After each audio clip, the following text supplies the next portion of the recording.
is Mr. Timmons from South Carolina for 5 minutes. Thank you, Mr. Chairman, and thank you to the witnesses for joining us today.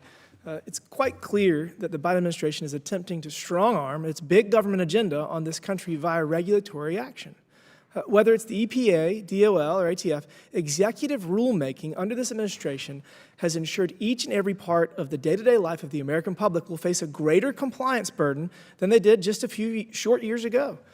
Today, I'd like to focus on the ATF's recent regulatory actions, specifically their rule entitled Factoring Criteria for Firearms with Attached Stabilizing Braces.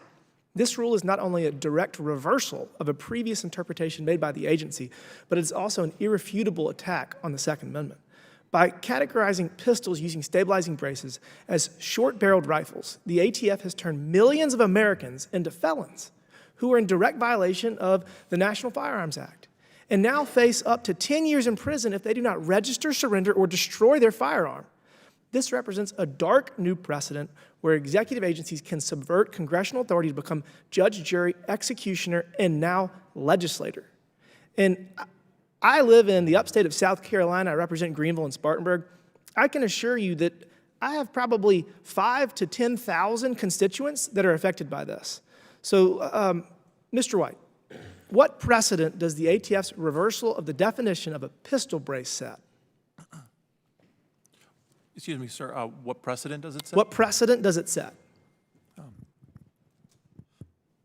I'm not quite sure how to answer that, sir. I'd say, first of all, the change of policy on that issue, it will raise a number of questions under current administrative law, the scope of the policy, the so-called major questions doctrine. The Supreme Court has said that when agencies change policies that affect people's settled reliance interests, that's going to be a big consideration for judicial review. And so to the extent that this has retroactive effects on things that people already own, on guns that people already own. Can you think of another instance where the federal government has criminalized owning something that previously was legal to purchase?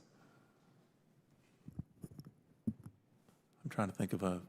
Ms. Katzen, can you think of another example where the federal government has criminalized the ownership of something that previously was legal to purchase? And do you think that's appropriate? I'm not sure that the interpretation of the regulation is criminalizing something which was previously legal. There's a requirement My brother bought one less than 6 months ago, and now he is a felon if he doesn't register it. Oh, but then he's not a felon if he does register. So, but and to take, I can buy a car, but before I drive it, I have to learn how to drive it, and I have to take a test. But if you bought a car and none of that existed, and then we said, okay, if you don't do all of these things, it is now illegal and you will go to prison. Is there another example you can think of where the federal government retroactively changes a criminal code?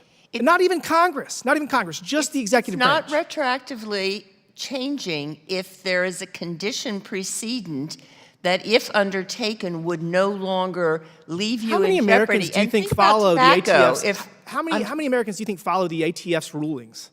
I mean, there's 40 million out there. Let's just say it's, what, 2-3 million people? Do you think they're all required to go to the ATF's website and see that this is now illegal? And that the FBI should be able to go and arrest them and say, you're going to prison for 10 years for owning something that it was legal when you purchased it? Do you think that's appropriate? I do not think that will occur. Oh, really? Oh, really? But it can. Will the gentleman yield? Oh, absolutely. Well, isn't that precisely what's happening in a lot of red states with abortion? There was a constitutional right to get one, and now it's a crime?